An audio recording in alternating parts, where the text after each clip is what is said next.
Hello everyone, and welcome to the Hitchhiker's Guide to Walla. Walla may not be mentioned any more than as a passing footnote within the Hitchhiker's Guide, but it still manages to hold its own with regards to relevance within the greater context of things. The guide does mention 4 landing zones and 2 very distinctive biomes that are found within it. The 4 landing zones are ArcCorp mining areas 45, 48, 56, and 61. They're not very imaginatively named, but ArcCorp is the kind of place where imagination goes to die, so I'm not highly surprised at this.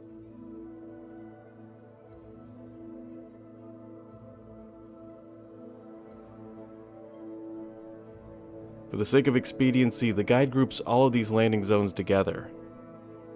This is because you can find the same things in each one of them, and they're all surrounded by the same type of environment.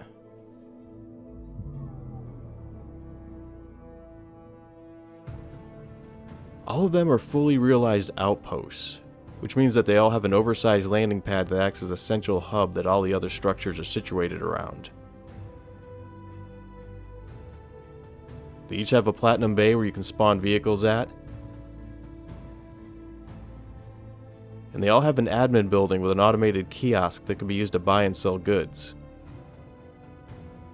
And it has an actual person on location that you can deliver packages to. And let me tell you, it feels incredibly odd to be getting the personal touch in such an out-of-the-way and remote location such as this. I don't know what this person did to be punished with this job, Come back later. but it must have been bad. This isn't the time. Just as a personal side note, I was wondering if there's ever going to be an actual gutter wash band that you can find playing somewhere within the Stanton system. I'm thinking most likely at a place like the Cafe Moussain over at Levski. At one point in my career I ended up working on a game called Omicron, and in it they had an Easter egg where if you went to a certain location at a certain time, you could actually see a David Bowie concert going on in-game where he played a unique song that he actually wrote specifically for it. I'd love to see something like that, but with the Gutter Wash Band, and with the accompanying music being written by Pedro Camacho, of course.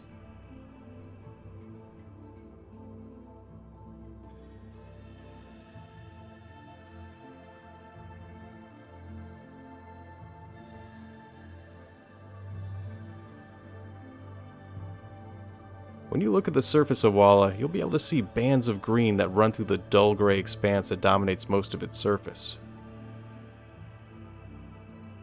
This is because those areas are so encrusted with gems that their emerald color can be seen from orbit. And it's within this biome that you're going to be finding all the landing zones. The gems are worthless, of course. They've even been named Fool's Emeralds. And this is because they're one of the most worthless commodities found in the verse. And partially because ArcCorp has repeatedly attempted to harvest and sell them on more than one occasion, desperately trying to market them for one purpose or another over the years, and failing miserably every time. Of course, ArcCorp being ArcCorp wasn't about to leave an untapped resource just lying around when there was money to be made. Every attempt to use, distribute, or sell them has resulted in a new all-time record in wasted revenues and lost expenditures. No matter what they attempted, it would always end up costing more in terms of transportation fees, spent fuel, and storage than they could ever hope to obtain from the sales of them. In the end, they had to pay someone to dispose of the Fool's Emeralds for them, which of course ended up being cheaper to dump back on Walla than to pay the fees for sending them to their own recycling centers. So each attempt to collect and sell them would end up going full circle. At one point these emeralds used to cover the moon evenly, but ArcCorp in their attempts to harvest the emeralds had ended up scraping entire biomes worth of them clean from the surface of Walla, and ended up dumping them back into the same areas, leaving literal heaps of them in a few select places. These places now appear as bands of green that can be seen from orbit.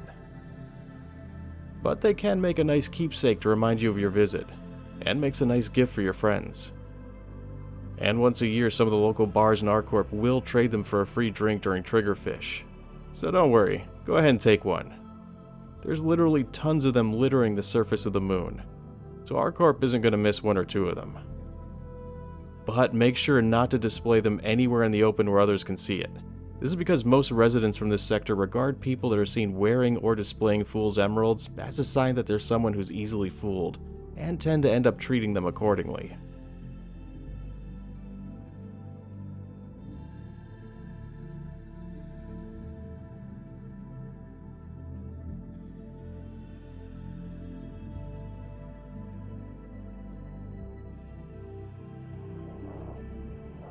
I came back and visited Area 61 at night just to satisfy my curiosity about something.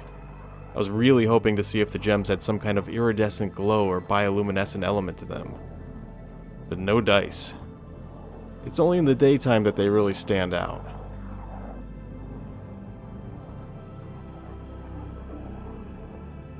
Another common tourist activity for Walla is to find the largest collection of gems that you can, and take a still shot of yourself while laying among them.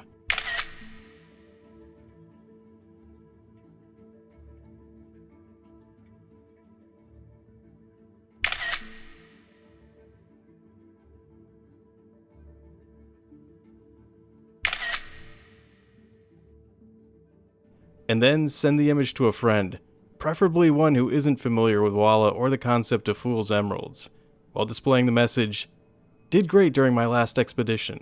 How's the desk job treating ya?"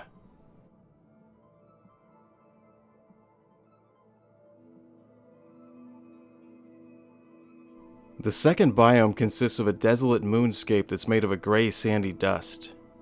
The only distinguishing features found on it are a series of craters that can be seen everywhere. This lasting bit of evidence stands as a testimony to the pummeling this moon has taken over the course of its existence, but serves little other purpose than to act as a grim reminder of what this moon's past consists of and what the future holds for it. There are some small rocky formations and foothills in this biome, but it's featureless and flat for the most part. If it wasn't for the craters, it wouldn't have much character to it at all.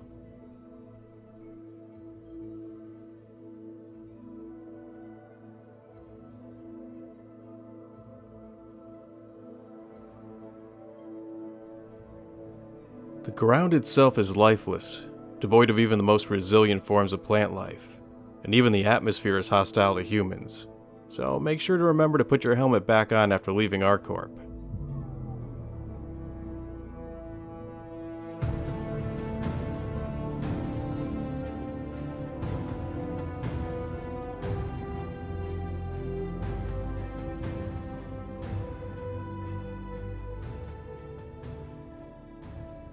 Well, that's everything that the Hitchhiker's Guide mentions about Walla. I've been your host, Law of the West, and I'd like to thank you for watching, and thanks to everyone who's liked and subscribed to the channel. And of course, a huge shout out goes to my backers for supporting me, who without their help, I wouldn't be able to keep doing this. Goodbye everyone, and take care.